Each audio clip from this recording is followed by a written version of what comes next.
my Twitter's been blowing up with folks asking, where are the TYC guys? Where's the next episode? When is it? Told my Really? mom to stop bothering me. My dad did ask this weekend. He hasn't seen one in a while. I said, "You're gonna get one soon." Real quick plug for my children. My daughter dressed as Wonder Woman today. It was terribly cute. My son performed at his end of year show. Paxton, the middle one, the 4-year-old, so cute. Um, Carlos, I'm actually headed to Ocala tomorrow with Carlos for a volleyball tournament, but he is a rising senior, my friend. He will be a senior. He'll be senior this coming year. And good gosh, there's so many things that we have to do and purchase. School rings, anybody? I got to get one quick before they run out, apparently. Did you get a school ring? Yeah, I lost it within 20 minutes. I didn't get a school ring. You probably did and you forgot about it. Everyone gets a school ring, Brett. I don't think so. That doesn't sound familiar at all. Like maybe our school didn't do school rings, or it was You optional. got a school something. Maybe you got a school wristband. I don't I got a know. school yearbook. I remember. I still have Everyone gets a that, yearbook. You get a ring. You get a high school ring. but you have to pay for it. So maybe we didn't pay for it. Of course, bro, some of these prices, you can actually procure a solid gold ring for your child for $1,200 or something like that. That's Sounds like obviously a not good deal. solid gold, but it's a lot of gold. Who in the world is going to spend $1,200 on a ring that has a what, a 75% chance of getting lost within 12 months? No, even better. You spend it on the kid. The kid turns around and sells it. Gets 1,200 bucks out of that. Melts the gold down. That's what I would do. You know, this probably means you sold your high school ring and you I forgot. did. Definitely didn't. No, it's what I know now. Had I wish I had known then. No, brother, you sold it. You bought VBINX or something like that, and you just been saying you bought a Target Day fund with it. That's what you did. No way did I have a school ring. I'd probably give it to my parents that don't spend that money on me. Do you remember your quote? You remember your quote? Yeah, I do. Oh my God, what a go for it. You don't remember your quote? I don't know if I had a quote. You probably quoted Notorious B.I.G. or something, dude. That's probably No, I what definitely you didn't listen to that. or Humpty Hump or something. What 90s hip hop star did you quote? Oh, Salt and Pepper. You're a big Salt and Pepper guy. None of that. Listen to none of that. There was no quote. I'm pretty sure there was no quote. Wow. There was a It's quote. I don't it's under your picture is a quote. Yes, Under my picture is no quote. I don't think that was a thing in our school. Jersey boy, man. I don't know. My quote was knowledge pursues me, but I'm faster. Attributed to Anonymous.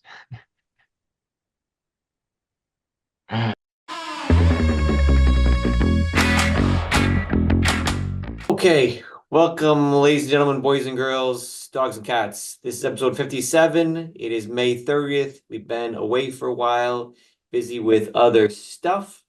I guess we could say that. I'm going to lead off with an article that I read in the Wall Street Journal about a month ago, and it asks, why are Americans so down when there is a strong economy? So let me read you a few quotes, and then I want to get your reaction to these quotes, Marcos. Okay. In a Wall Street Journal poll of voters, 74% said inflation is moving in the wrong direction. More respondents think their investments went in the wrong direction in the last year, went down. By more than 2 to 1, respondents said the economy had gotten worse rather than gotten better over the last 2 years. Why is that? I've got a lot of reasons, but I want to hear your thoughts first.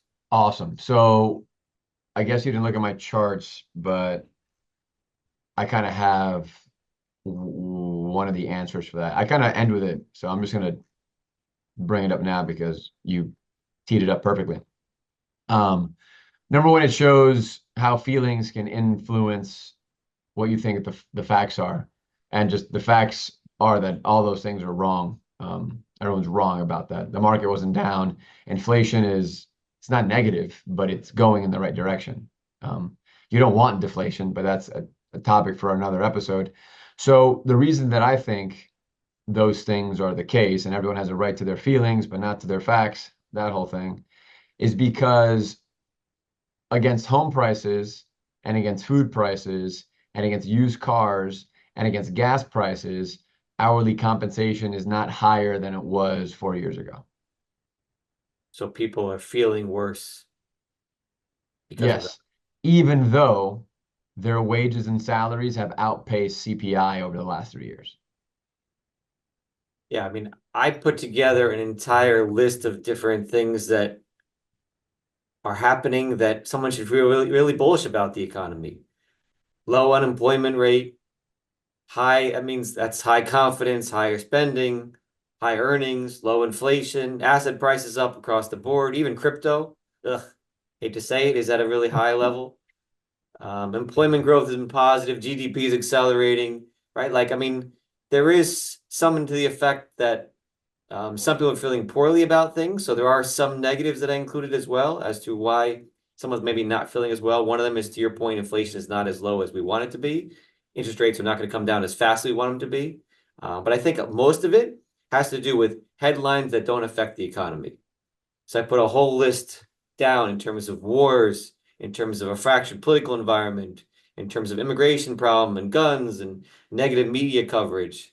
And we have this sort of K economy where the rich are feeling better, the poor are feeling worse, depending on whether you have assets that have gone up or not.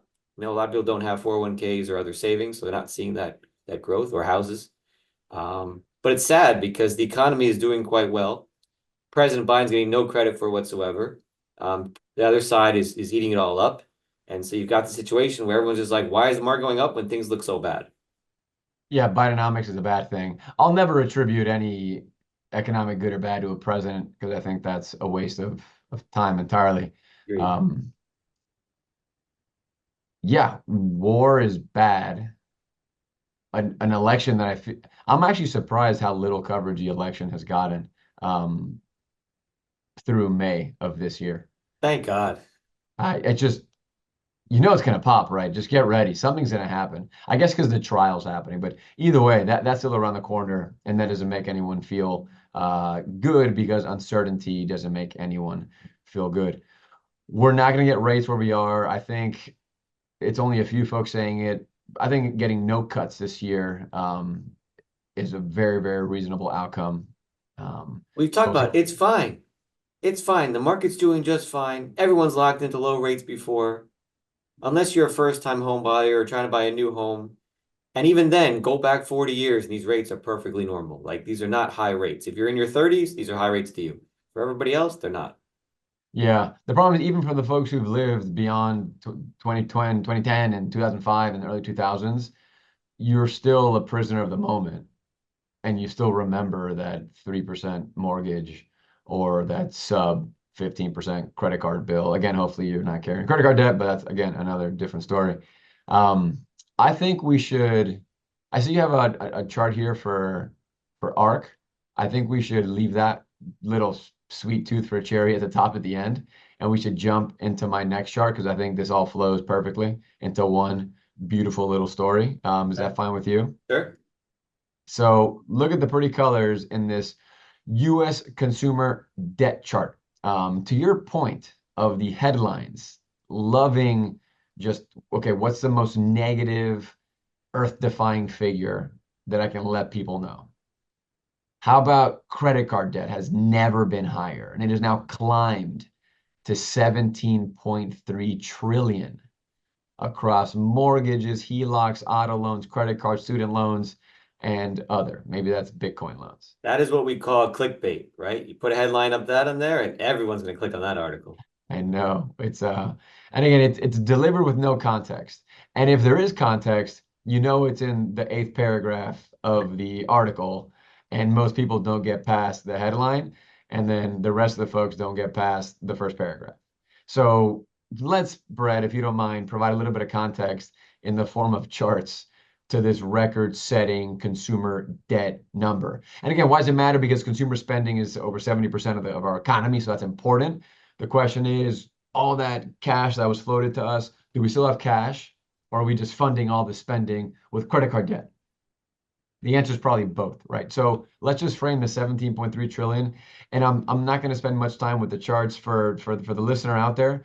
You can go to our YouTube page and click the chart deck and download a chart deck that shows all these charts. We're going to kind of go through them quickly here for the sake of time, but they're all under the headline of providing some perspective on that 17.3 trillion in consumer debt. The first chart here is showing credit cards specifically, and all associated with credit cards at banks, and all revolving plans like a credit card. And then it divides that by disposable personal income, basically telling you, okay, how much wiggle room do I have and how much of my income is actually going to servicing debt. And if you look at this chart, it gives you the perspective that we're not even in pre-pandemic mode yet. Consumers are still feeling good about the relative amount of their income they have to send towards consumer debt. Is it going up? Of course it is. Is it red lights flashing, warning, warning? I don't know. But if you want inflation to come down, the Fed to cut, this is the type of stuff you want to see, technically. Next chart, household debt service payments as a percentage of disposable personal income. Same idea, just a different numerator. Again, Brett, what's that chart tell you? It tells me that when I go to a hockey game or I go to a concert, as I've done the last 2 weeks, and we're in the nosebleed section paying $500, and everybody else below us is paying 4 times that, and people are not doing that bad. They're not.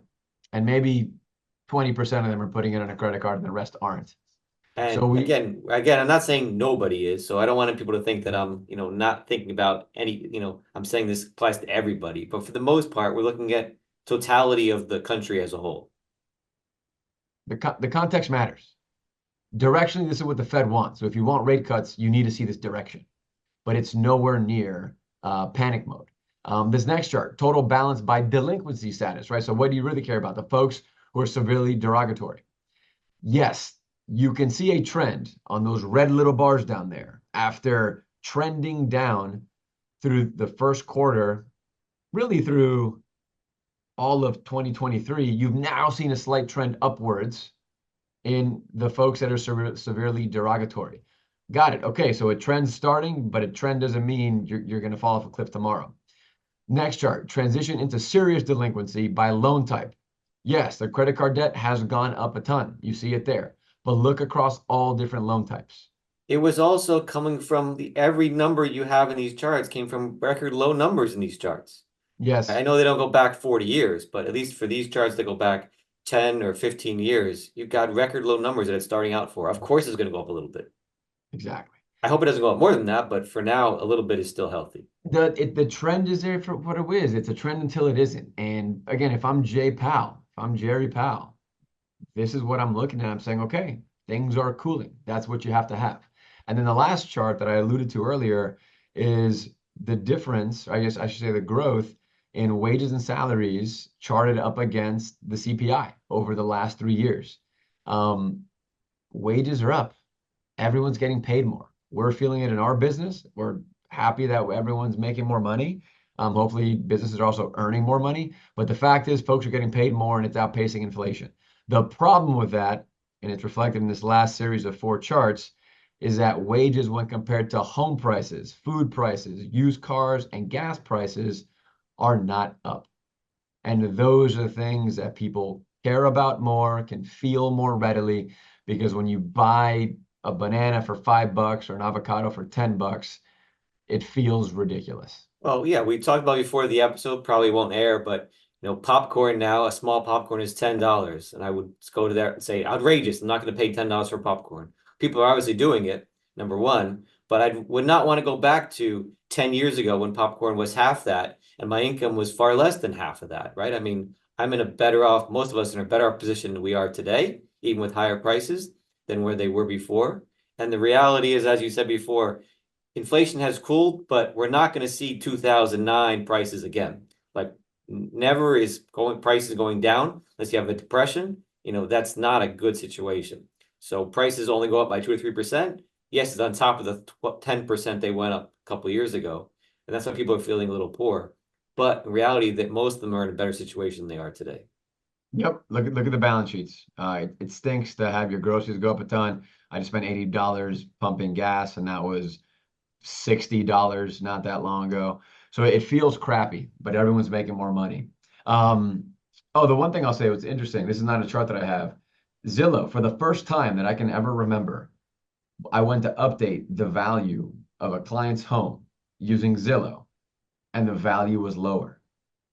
from $2 million about a year ago to 1.6 million. That must be a one-off. I went and I saw others that have been flat over the past 12 months. We have a property only a few doors down from us.